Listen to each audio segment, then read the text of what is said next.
नमस्कार, मेरा नाम प्रियंका है। मैं परेड कॉलेज की छात्रा। मैं बीए फोर्थ सेमेस्टर च पढ़नी आं। मेरा रोल नंबर 1684 है। ते जि'यां कि तुसें सारें गी पता है कि कोरोना वायरस फैले दा है। एह् इक महामारी है जेह्ड़ी चाइना थमां फैली दी है। एह् बीमारी इन्फेक्शन थमां फैलदी है। साढ़े देश बिच 2020 च आई ही ते लोकें दी लापरवाही दे कारण एह् पूरे देश बिच फैली गेई। साढ़ी सुरक्षा आस्तै माननीय श्री नरेंद्र मोदी जी होरें लॉकडाउन लगाया। लॉकडाउन लग्गने दे बाद एह् कोरोना वायरस थोह्ड़ा घटेआ, थोह्ड़ा असर फर्क पेआ। पर जि'यां गै लॉकडाउन खु'ल्लेआ, दोबारा लोकें दी लापरवाही दे कारण एह् कोरोना वायरस फैली गेआ।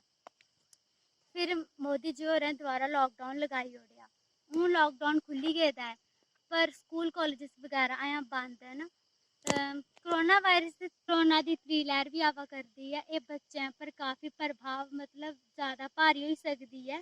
कोरोना दे जेह्ड़े लक्षण न खांसी जुकाम बगैरा, गले च खराश होना, मूंह् दा सोआद खराब होना, साह् लैने च तकलीफ होना, एह् सब किश कोरोना दे लक्षण न।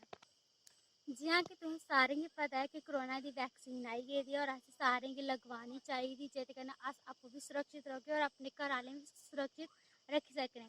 और असें गी जादा भीड़ भाड़ बिच नेईं जाना चाहिदा। अगर कोई जरूरी कम्म है ताइयें घर दा बाह्र जाना चाहिदा और मास्क और सैनिटाइजर दा इस्तेमाल जरूर करना चाहिदा। सुरक्षित रौह्ना चाहिदा और अपने घर आह्लें गी सुरक्षित रक्खना चाहिदा। घर र'वो, सुरक्षित र'वो।